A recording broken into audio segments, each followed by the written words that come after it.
Hello gems, my name is Bushnell. If you're new to my channel, welcome. I hope you stay long enough to subscribe. I talk about femininity, personal development, and mindset. If you're already part of the tribe, darling, welcome back.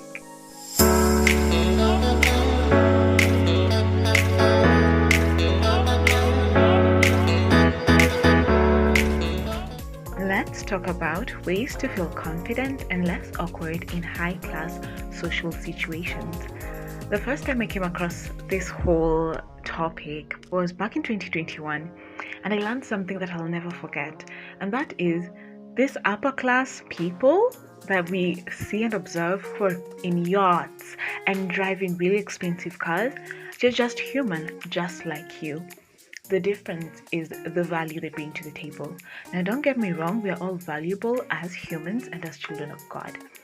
But it's because of what they do with their time and the money they've accumulated and the gifts they have and what they've been able to achieve that increases their value, and also the work they've done on themselves. So you have to see yourself as a woman of value. You have to be a woman who adds value into any room you enter. Because if you treat yourself with that value, if you're a high value person, I'm going to treat you with value. People will treat you accordingly.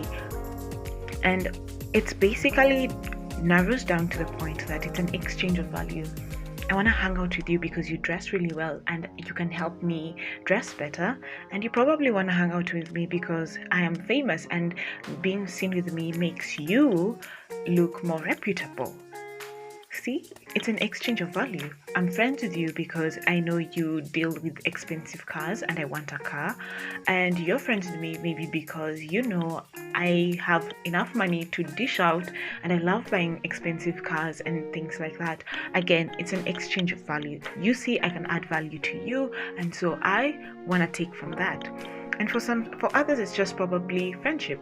You're adding value as a friend, and I'm adding value to you also as a friend. Maybe I'm really good at being the friendly cheerleader, and you're the one who's really good in listening to when I'm hurt or when I'm happy. That being said, I'm going to share with you the 3 keys of how to feel confident and less awkward in high-class social situations. The first one is prepare ahead of time. So, learn about the place you're going. Is the place I'm going really far? What kind of environment is that place? Is it cold in that area? Like for example, maybe you're traveling to a specific city and that side is wet and rainy. And right now, like, you can decide to go to Dubai, but if you go to Dubai and you're just going the day the storm has decided to come and you packed really hot weather clothes, so find out about that place. Also, the kind of people that go to that place you're going. So for example, if it's an event, find out the kind of people who go to this event. Are there CEOs? Are there chilled people? What kind of people are there? I once went to a jazz festival and oh my goodness, I was rubbing shoulders with some of darling, these were very high class people in the society.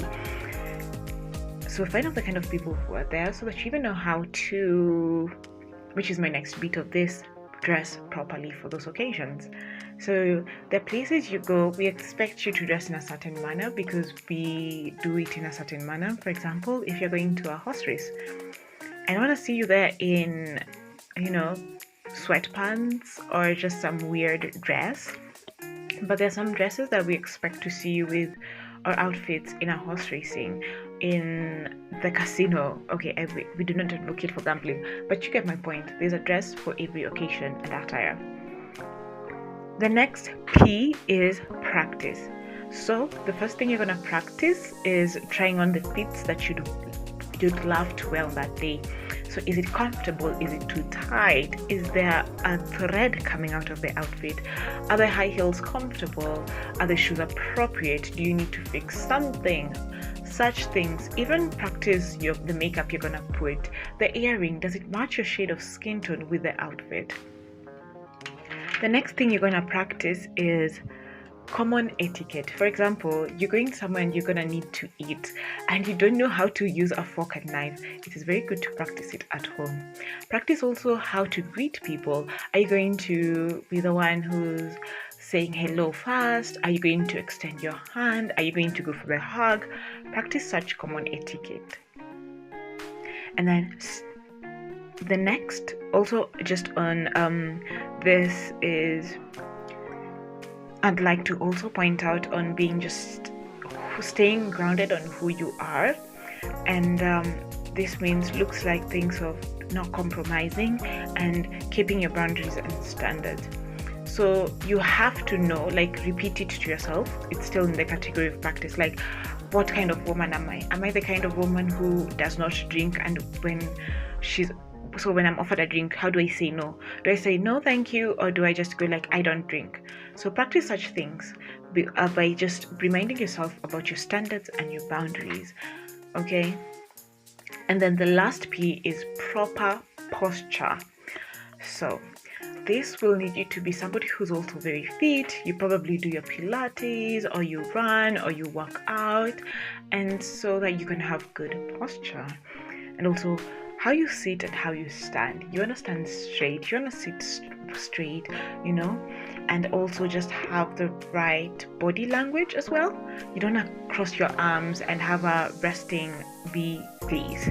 You want to be able to be warm and welcoming, but not to everyone. You want to be able to understand and read the room and the appropriate time. You don't want to be standing in a manner that's what's that word, that's provocative while looking at somebody's husband while the wife is right there. So you have to be able to know what kind of body language is appropriate for who, and even when and where. And so, ladies, those are the 3 P's. Posture was the last one, practicing and preparing before time. Don't forget to check out the Elegance book that is free and that has a page for where you can just revise and write some notes, and it's based off the Queen of Sheba.